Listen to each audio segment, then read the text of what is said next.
자, 오늘은 시편 4편의 말씀을 우리 함께 보시겠습니다.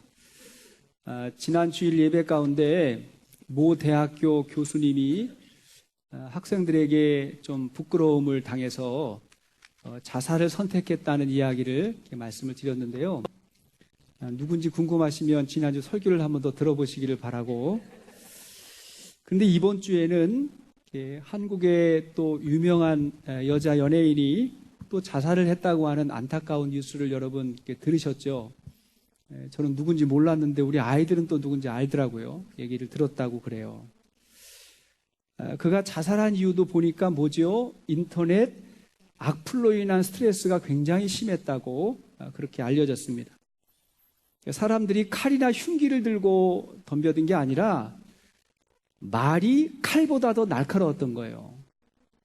우리가 말로 상처를 주고 상처를 받는 게 얼마나 심각하다는 걸 여러분 아시겠죠? 그래서 말을 항상 성숙하게 하여야 됩니다. 특별히 연예인들은 사람들의 인기를 먹고 사니까 사람들의 평가가 너무 중요한 거죠. 근데 여러분 기억해야 돼요. 사람들을 의지하면 사람들에게 묶입니다. 우상을 의지하면 우상에게 묶이고요. 돈을 의지하면 돈에게 묶이는 것입니다. 그런데 하나님을 의지하면 우리에게 자유함이 임합니다. 아멘이세요? 우리에게 자유와 평안을 하나님이 주세요. 그래서 우리가 어떤 일을 하든지 어떠한 직업을 가졌든지 우리는 하나님을 의지하며 살아야 하겠습니다. 자, 오늘 본문은 지난주에 보았던 시편 3편과 짝을 이루는 본문입니다. 저자가 누구죠?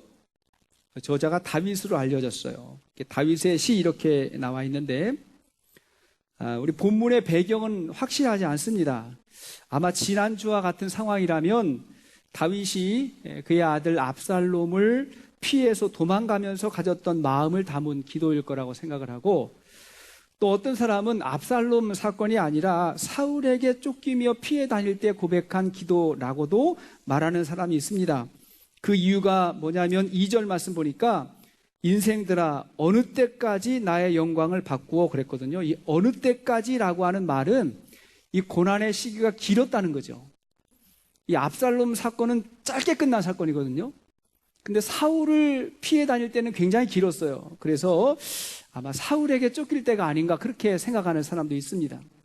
어쨌든 간에 지금 다윗이 극심한 고난과 아픔을 겪고 있는 게 분명한 거죠.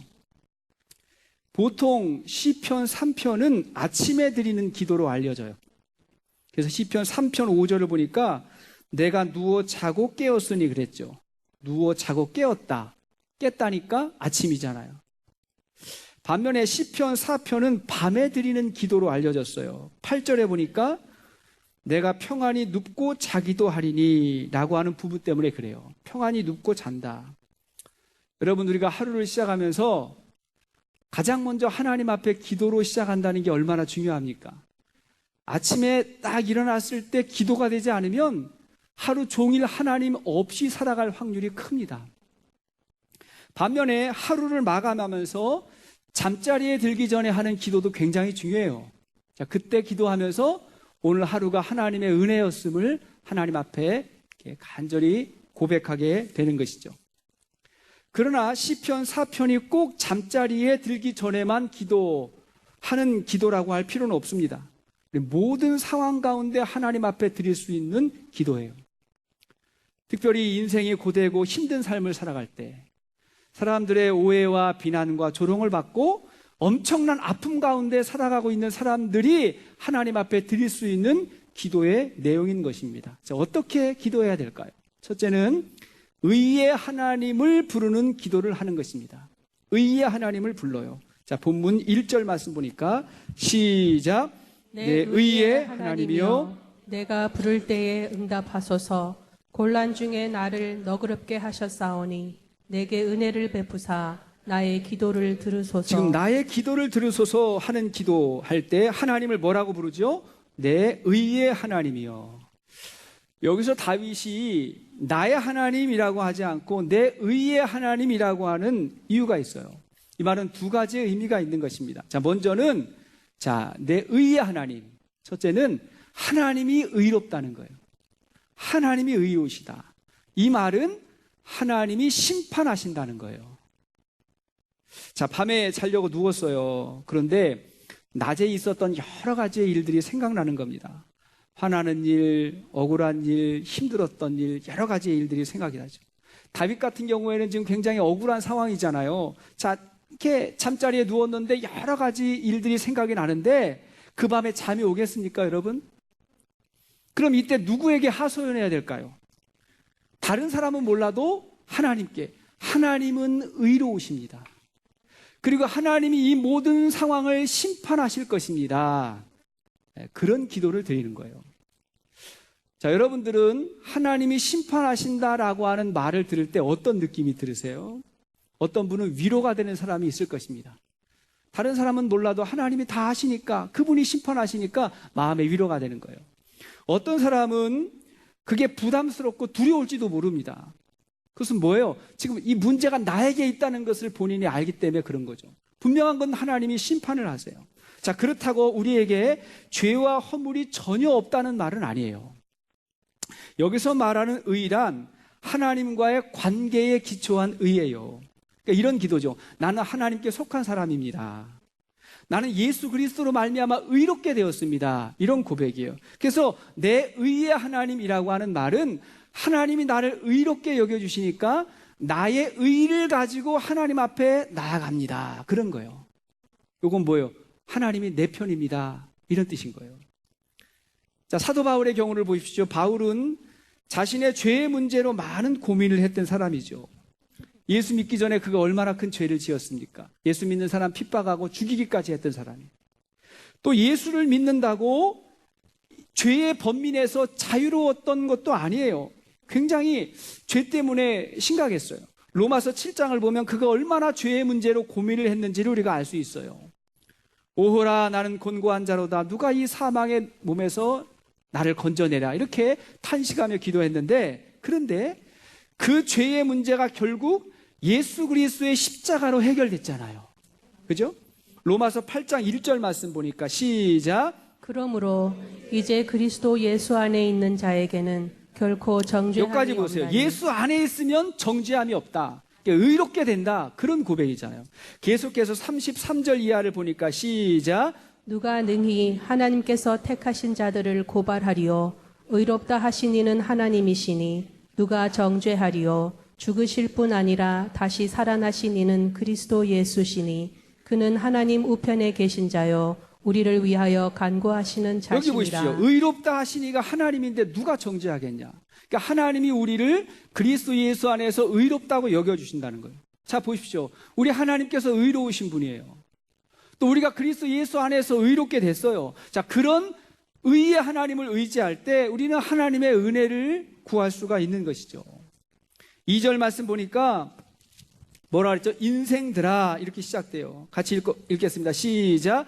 인생들아, 어느 때까지 나의 영광을 바꾸어 욕되게 하며 헛된 일을 좋아하고 거짓을 구하려는가. 여기서 인생들아 라고 하는 말에서 굉장한 자신감이 표현되는 거죠. 여기서의 인생들은 보통 사람들을 말하는 게 아니에요. 당시 다윗을 괴롭게 했던 사람들을 말하는데 이 대상이 누구냐? 고위층들, 유명하다고 하는 사람들, 높은 자리에 있는 힘 있는 사람들에게 지금 인생들아 라고 말하면서 당당한 다윗의 어떤 신앙을 표현하고 있는 거예요. 왜 그럴까요? 하나님이 내 편이기 때문에 그런 거예요. 인생들아, 하나님이 지금 내 편이야. 이런 고백이 담겨 있는 거예요. 여러분은 하나님이 내 편이라고 믿으시나요? 아멘이세요? 하나님이 여러분 편이세요?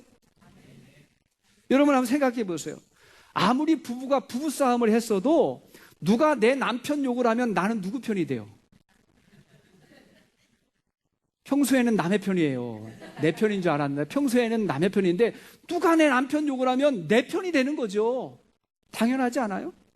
여러분, 자녀가 말을 안 들어가지고 지금 야단을 쳤는데 딴 사람이 내 자녀 욕을 하면 이 자녀가 누구 편이에요? 내 편이 되잖아요. 어디다가 우리 자녀에게 욕을 해요? 왜 그래요? 이렇게 내 편이 되잖아요. 그게 가족이에요, 여러분. 자, 그러니까 우리가 아무리 부족해도 연약해도 심지어 내가 하나님 앞에 지금 야단을 맞고 있어도 우리 아버지 하나님은 내 원수 앞에서 내 편이 되는 거예요. 그래서 인생들아, 이렇게 담대하게 선포하는 것입니다. 자, 그러한 의의 하나님을 불렀던 다윗은 둘째로 하나님의 택하심을 믿으라고 말합니다. 하나님이 택했다는 거예요. 저는 여러분들이 하나님의 택함 받은 사람들이심을 믿습니다. 그죠? 왜? 성령이 아니고는 여러분들이 이 자리에 앉을 수가 없거든요. 하나님이 우리를 이 자리로 부르신 거예요. 택하신 거예요. 3절 말씀 보니까 시작. 여호와께서 자기를 위하여 경건한 자를 택하신 줄 너희가 알지어다. 내가 그를 부를 때에 여호와께서 들으시리로다. 여기 보니까 너희가 알지어다 그랬잖아요. 너희가 알지어다. 이 너희가 누굴까요? 너희가 알지어다. 문맥을 보면 지금 인생들아 라고 말했던 그 다윗을 대적하는 자들에게 한 말 같아요. 그런데 이 3절과 4절, 5절이 계속 연결되거든요. 4절도 보면 너희는 떨며 범죄하지 말지어다 이렇게 이야기하는데 이게 보니까 믿음이 없는 사람에게 하는 말이 아니고 믿음이 있는 사람에게 하는 말이에요. 여기서 말하는 너희는 다윗과 함께하는 믿음의 사람들에게 주는 말씀으로도 볼 수 있어요. 자, 두 가지 다 볼 수 있는데 분명한 건 뭐냐면 하나님이 누구를 택했다고요? 경건한 자를 택하셨다. 하나님이 경건한 자를 택하셨다. 자, 그러면 경건한 자는 누굴까요? 여러분들 경건한 분들이시죠? 자신이 없어요? 여기서 말하는 경건한 자는 이런 거예요. 하나님의 큰 사랑을 붙들고 살아가는 자를 말하는 거예요. 하나님의 사랑을 붙들고 살아가는 자. 다시 물어요. 여러분 경건한 자인가요? 이건 아멘이시죠. 하나님의 사랑을 붙든다는 건 뭐냐면 하나님이 나를 사랑한다는 걸 믿는다는 거예요. 그리고 나는 그 하나님을 붙들고 살아간다. 이 고백이 분명한 거예요. 하나님이 나를 사랑하니까 나는 그 사랑의 하나님을 붙들고 살아간다는 거예요. 이게 구원의 확신이고 이게 우리 믿음의 정체성이에요. 하나님 여러분 사랑하지 않습니까? 사랑하잖아요. 하나님 날 사랑하십니까? 그러면 그 하나님을 붙들고 나는 하나님의 자녀로 존귀한 자로 살아가는 거예요. 이게 얼마나 중요한 건지요. 예전에 샌프란시스코의 한 학교에서 실험을 했습니다. 교장 선생님이 몇 명의 선생님을 불러가지고 이렇게 이야기했어요. 자, 이 세 분은 우리 학교에서 가장 뛰어난 교사이기 때문에 IQ가 가장 높은 아이들 90명을 맡길 겁니다. 한 해 동안 잘 가르쳐서 좋은 학생들로 만들어 주시기를 바랍니다 하면서 세 분의 선생님에게 특별히 이제 미션을 준 거예요. 그러니까 교사도 기쁘고 학생도 기쁜 거예요. 왜냐하니까 뛰어난 교사가 뛰어난 학생들을 맡게 되니까 좋고 학생들도 자기들이 뛰어나고 선생님도 우수하니까 서로가 좋은 거예요. 참 이렇게 좋았어요. 자, 그렇게 학기 말이 되었을 때 결과를 보니까 그 학생들이 다른 학생들뿐만이 아니라 그 지역에 있는 학생들보다 20에서 30% 높은 학업 성취도를 보였다는 거예요. 결과가 좋았어요. 실험이 끝나고 나서 교장 선생님이 말을 하는 거예요. 제가 여러분들에게 고백할 게 있습니다.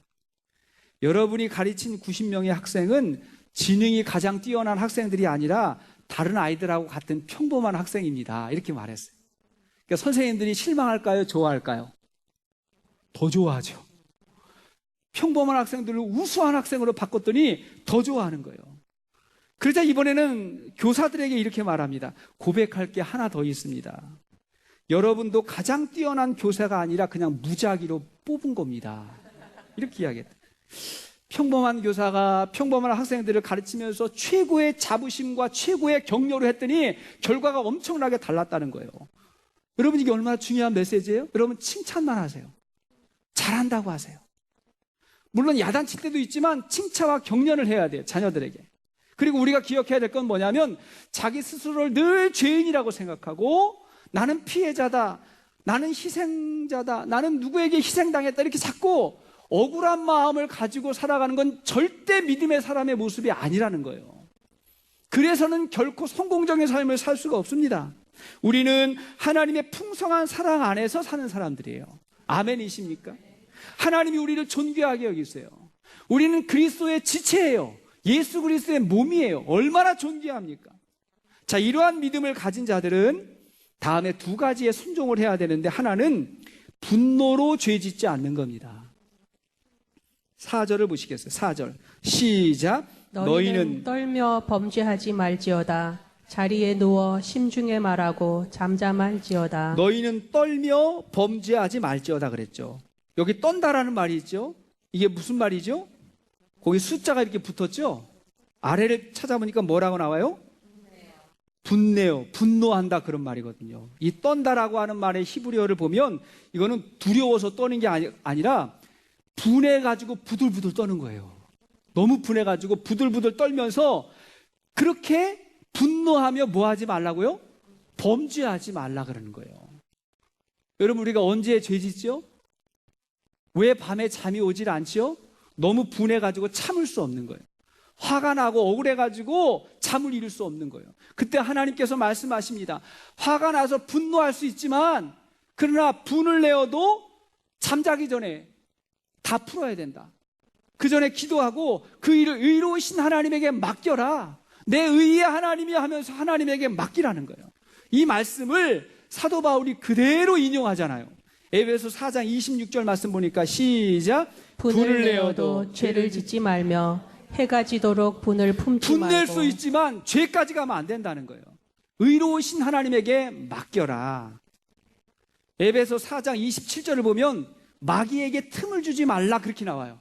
그러니까 우리가 분노할 때 누가 엿봐요?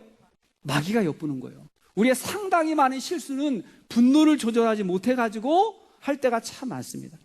그래서 하나님은 분노하는 사람이 아니라 기도하는 사람을 이용하세요. 특히 잠자기 전에 하루의 모든 삶을 의로우신 하나님에게 맡기고 하나님 앞에 다 푸는 것입니다. 또 하나는 의의 제사를 드리는 거예요. 5절을 보니까 5절 시작. 의의 제사를 드리고 여호와를 의지할지어다. 하나님을 의지하는데 어떻게? 의의 제사를 드리라는 거예요. 의의 제사를 드린다는 것은 십자가를 의지하며 나도 십자가 붙들고 의로운 모습으로 하나님께 나아가겠다는 거예요. 여러분 우리가 이러한 고백할 때가 있잖아요. 하나님, 내가 너무 억울하고 참 답답하지만 그러나 나는 믿음의 사람입니다. 그러니까 나는 하나님 앞에서 품위와 아름다움을 지키겠습니다. 예수 믿는 사람답게 제가 결정하겠습니다. 이게 뭐예요? 의의 제사를 드리는 거예요. 로마서 12장 20절 말씀 보니까 시작. 내 원수가 줄이거든 먹이고 목마르거든 마시게 하라. 그리함으로 내가 숯불을 그 머리에 쌓아 놓으리라. 악에게 지지 말고 선으로 악을 이기라. 예, 악을 이겨야 되는데 악을 악으로 이기지 말라는 거예요. 여러분 독재하고 싸우다 보면 자기도 독재합니다. 악한 사람하고 싸우다 보면 더 악해집니다. 이게 원리예요. 더 악하지 않으면 이길 수가 없기 때문에. 그러나 의의 제사를 드린다는 건 뭐냐면 악을 이길 때 뭘로 이겨요? 선함으로, 그리스도의 사랑으로 이기라는 거예요. 이 모습 가지고 나가자는 거죠. 그러다 보면 하나님이 함께 하세요. 여러분 어떻게 이럴 수 있냐면 이건 믿음으로 가능한 건데, 셋째로 우리는 하나님의 섭리를 믿기 때문에 그럴 수 있는 것입니다. 섭리가 무엇이죠? 우리가 알지 못하는 하나님의 선한 간섭이 있다는 거예요. 이 일에도 하나님의 선한 간섭이 있어요. 6절을 보니까 시작. 여러 사람의 말이 우리에게 선을 보일 자 누구뇨 하오니 여호와여 주의 얼굴을 들어 우리에게 비추소서. 여러 사람의 말이, 이게 믿음이 없는 사람들이 하는 말이 우리에게 선을 보일 자 누구뇨?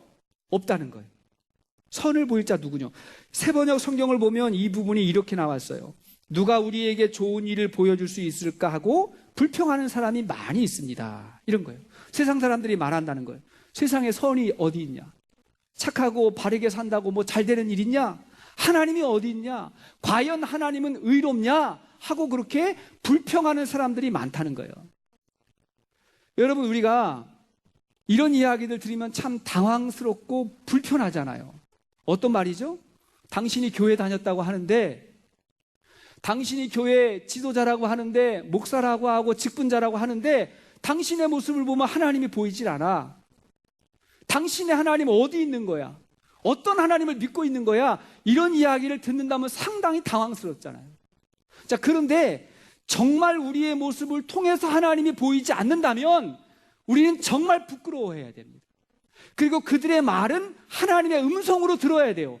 하나님이 저들을 통해서 지금 나를 책망하시는구나 하고 하나님의 음성으로 들어야 됩니다. 그러나 잘 분별해야 돼요. 보통은 많은 경우에 우리가 잘하고 있음에도 불구하고 세상에 조롱할 때가 훨씬 더 많습니다. 제가 교회 다니는 사람들, 성도들 이렇게 비난하는 사람 치고 괜찮은 사람을 보질 못했어요. 제가 보질 못했다고요. 기독교 역사가 그래요. 초대교회에도 그 훌륭했던 초대교회 다 핍박했어요. 예수님도 그랬잖아요. 오죽하면 예수님께서 십자가를 지었겠어요. 지금 다윗의 경우도 그런 거예요. 다윗은 의의 하나님에게 나가는데 수많은 사람들이 지금 다윗을 조롱하면서 내 하나님이 어디 있냐고, 하나님이 계시면 그렇게 고난받을 수 있냐고 그렇게 이야기한다는 거예요. 자, 이럴 때 우리가 어떻게 반응하여야 할까요? 어떡하죠? 그들과 맞대응하지 않는 것입니다. 6절 하반절에 나와 있잖아요. 기도하면서 뭐라고 기도해요? 여호와여, 주의 얼굴을 들어 우리에게 비추소서. 저들에게 비추소서. 무엇을? 주의 얼굴을 비추소서. 다윗은 확실히 믿고 기도하는 거예요. 하나님 지금 똑똑히 보고 계시죠?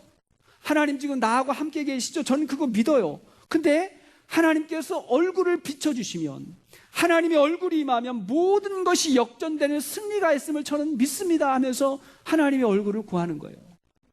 하나님의 얼굴을 구한다는 건 바꿔 말하면 나는 하나님만 바라봅니다, 그런 거예요. 사람 때문에 흔들리지 아니하고 천만인이 나를 핍박할지라도 나는 하나님만 바라보겠습니다, 이런 고백으로 주님 앞에 선다는 것입니다. 여러분, 아멘이십니까?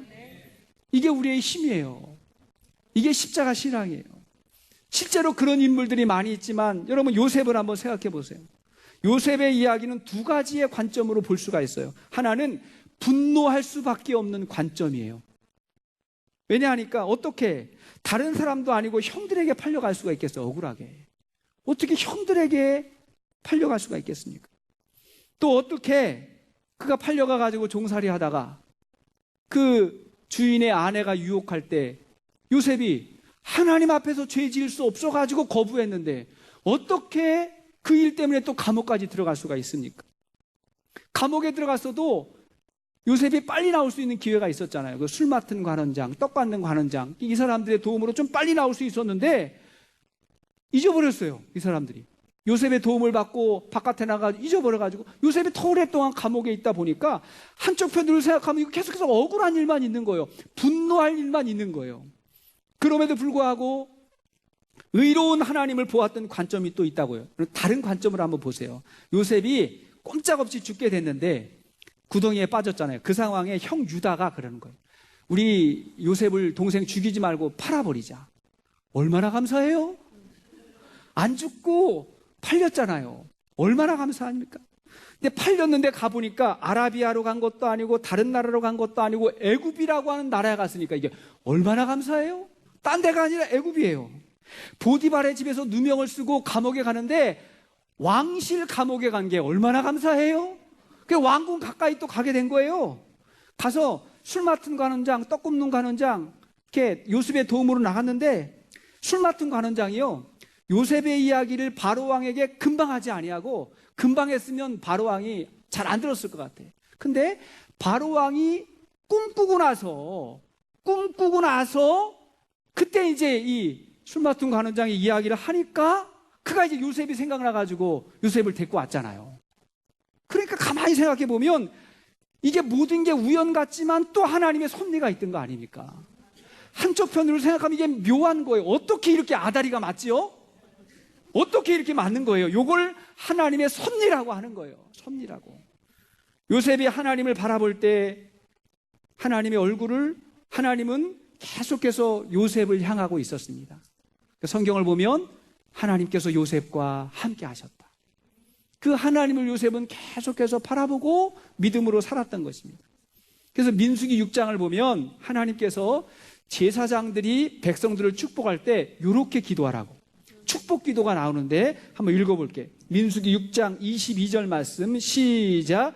여호와께서 모세에게 말씀하여 이르시되 아론과 그의 아들들에게 말하여 이르기를 너희는 이스라엘 자손을 위하여 이렇게 축복하여 이르되 여호와는 내게 복을 주시고 너를 지키시기를 원하며 여호와는 그의 얼굴을 내게 비추사 은혜 베푸시기를 원하며 여호와는 그 얼굴을 내게로 향하여 드사 평강 주시기를 원하노라 할지니라 하라. 그들은 이같이 내 이름으로 이스라엘 자손에게 축복할지니 내가 그들에게 복을 주리라. 하나님이 복을 줄 때 어떤 복을 주시죠? 그의 얼굴을 비추사, 그의 얼굴을 향하사. 그러니까 하나님의 축복은 뭐죠? 그의 얼굴을 비춰주는 거예요. 하나님이 우리를 바라보시는 거예요. 바꿔 말하면 우리는 그 하나님의 얼굴을 바라볼 수 있는 게 축복이에요. 그게 축복이라고요. 우리도 이렇게 축복의 기도를 선포할 수 있기를 바랍니다. 여러분, 빛을 바라보면 어떻게 되지? 얼굴이 환해지잖아요. 지금 제 얼굴이 지금 환하잖아요. 요건 뭐 얼굴이 조금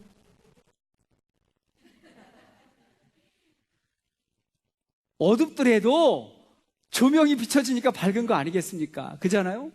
그러니까 빛을 비추면 밝아지는 거예요. 여러분들이 하나님을 바라보고 살면 하나님의 은혜의 빛이 쫙 비춰주니까 얼굴이 밝아지는 거죠. 아멘이십니까? 근데 하나님 없는 그림자를 보고 살면 얼굴이 어두운 거예요. 한숨만 쉬게 되고 소망이 없고 절망만 하게 되고. 그러니까 예배 시간은 하나님의 얼굴을 바라보는 시간이고, 목장에서도 나눔을 할 때 마찬가지예요. 하나님 바라보며 나누는 대화, 그 격려 속에 하나님의 임재가 있는 거죠. 하나님은 안 계시다고 생각하고 세상의 이야기들, 한숨, 염려만 이야기하면 힘이 쫙쫙 빠지는 거예요. 여러분들이 교회 오실 때 보면 어떤 분들은요, 좀 어둡게 오시는 분들이 있어요. 힘 빠져 오시는 분들이 있다고요.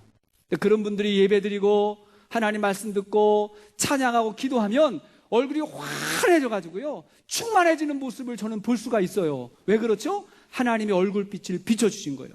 여러분들이 하나님의 얼굴을 바라본 거예요. 그렇게 하나님 바라보며 살 수 있는 축복이 있기를 바랍니다. 자, 말씀에 결론을 맺겠어요.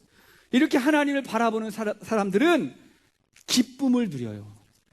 기쁨을 누린다고. 7절을 보니까 시작. 주께서 내 마음에 두신 기쁨은 그들의 곡식과 새 포도주가 풍성할 때보다 더하니이다. 주께서 내 마음에 뭘 두셨다고요? 기쁨을 주셨대요. 주님의 기쁨이. 농부가 추수한 후에 곡식을 가득 안고 있을 때 기쁨이 얼마나 큽니까? 그것도 크죠. 잘 익은 포도로 담근 향긋한 포도주를 대하는 사람들의 마음에 얼마나 큰 기쁨이 있겠습니까? 저는 이런 기쁨도 여러분에게 있기를 축복합니다. 우리가 하는 일도 잘 돼야 되잖아요. 성공해야 되잖아요.